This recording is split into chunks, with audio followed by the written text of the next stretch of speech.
Good morning, beginning farmer friends. It is another one of those days where it feels colder than it is, kind of a thing. I think it's, I don't know, mid-20s today, but there's no sun. It's a little breezy, a little damp, so it feels a little cold. I went and picked up 5 bags of this pine shaving bedding for the chick brooder, and now we're going to work on these lights here for the Hoover. If you watched the last video, you know these lights don't work or don't work very consistently.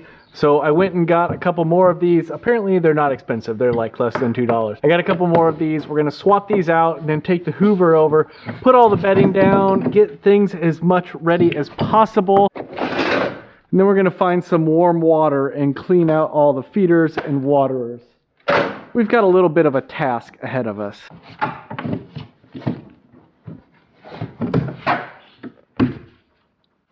Oops. Yeah, I didn't do a very good job taking that off, apparently. So, let's go get a flathead screwdriver and get the other things, and someday I'll know what I'm doing. So these are just little ceramic light bulb holders, basically. 660 watts, it says.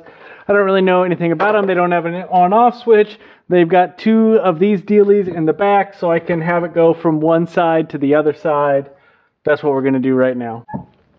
I'm going to connect the black wires to the brass colored screws. And the reason I'm going to do that is because the instructions tell me to. I'm sure there's a reason behind it. It says hot wire, blah, blah, blah, blah. Boy, this is horrible. I know. That took entirely too long. That was nuts. Let's see if it works or this is going to be embarrassing. Okay, that's good. That's one light. Let's do the second light. Well, there are 2 ways that I could have done this whole little deal right here. I could have done it the proper way and fixed what I didn't do right the last time, which was have enough wire inside of these. Or I could do it the not proper way, which was more difficult and maybe will cause problems in the long run. That's the way I decided to do it. Moment of truth though, will they work? That's it. 2 lights, that means the Hoover is ready to go. On to the next thing. I don't know if you saw the previous video. If you didn't see the previous video, go look at the previous video. This is a really weird camera angle, by the way. But the biggest problem with this brooder is not the brooder itself, but the electricity that goes to the brooder. All we have for electricity is this extension cord right here that comes from the shed and goes underneath and into the brooder.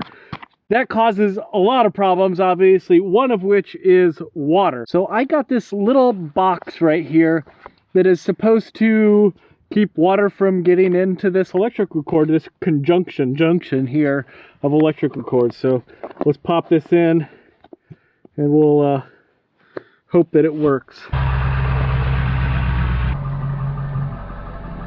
I put this panel in front of the door right here because obviously the door is another place that drafts can come in, but that doesn't leave a very big opening to get stuff in. I am thinking what I'm going to want to do is actually put a hinge right here so I can swing it open and latch it over there. That way when I'm bringing in water, it's like right away I'll be bringing in 1 gallon water, so that's not a big deal, but when I start bringing into 5 and 7 gallon water, that will make things a little bit difficult. So having the ability to just swing a little door open to still have that protection from the chicks getting out and the drafts coming in, I think that will go a long way. Now we're going to bring in that Hoover and of course all of the bedding for in here.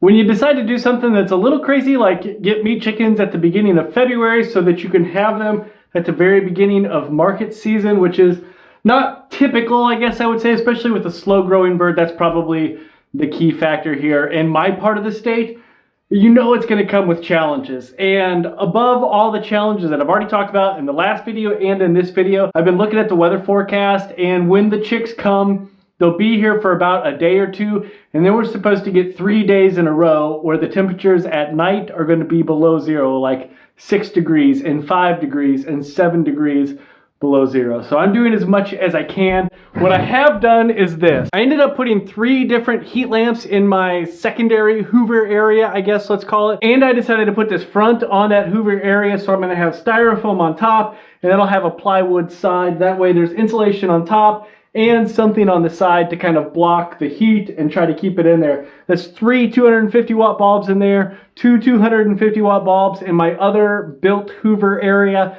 and then probably 1 lamp hanging here, deep bedding down below. It's honestly the best I can do. It's not going to be great. I am afraid to put a thermometer out here in the areas outside of the chickens, but I think we'll make it. I hope we'll make it. Let's go wash the feed bowls and the water bowls. That way we'll be ready for those. And then I think we're gonna grind some feed, some good high protein feed for the chicks when they come in. Note to self on the lean farming front, the farm efficiency front. When you put away the feeders, when you're done with the chick feeders for the season or for the batch, clean them off and put them in a sealed container so that dust doesn't get on them and they are clean and ready to go when your next batch comes in. I did neither of those things. I didn't clean them off and I didn't put them in a sealed container. So now, in the beginning of February, when there's 10 inches of snow outside, I'm cleaning them off with hot water and a brush outside. That was a good project to get done because I did find 2 bottoms and 1 top that were actually broken, so I'm gonna toss those. Then we're gonna start the 4430 and do the feed grinding that we need for the chicks. I'm gonna do a higher protein, maybe 18 to 20% protein. Give them a little more fat, give them a little more protein. Hopefully that gives them a good start as we get things going with them. Since weather is gonna be a big variable that I can't control, I try to do my best to control the variables that I can control with this first batch of chickens especially. And that is feed and water. I've got my waters ready. I'm gonna have a vitamin and a probiotic pack that's in each one of the waters. I went to the Freedom Ranger hatchery website. I have Freedom Rangers, that's what I'm getting, and they recommend 20 to 24% protein for their starter chicks. I'm gonna shoot for 24% for a couple reasons. One, I am not 100% accurate with this because the scale does not work on my grinder mixer, and 2, the more the merrier at this point. It's gonna be cold, and so if I can get a little more fat and a little more energy into their feed, that's going to be a good thing. So I went to the Pearson Square calculator online. That's how you figure out what your protein is using the 2 ingredients that you have. In my case, it is corn, which is roughly a 9% protein, and the soy meal that I use, which is roughly 45%. I called and checked with them on that. And that means that I basically need a 60-40 ratio, give or take 60-40 ratio. So I'm gonna try to make about 1,000 pounds of feed, which means 600 pounds of corn, about 400 pounds of the soy meal. Let's hope it works.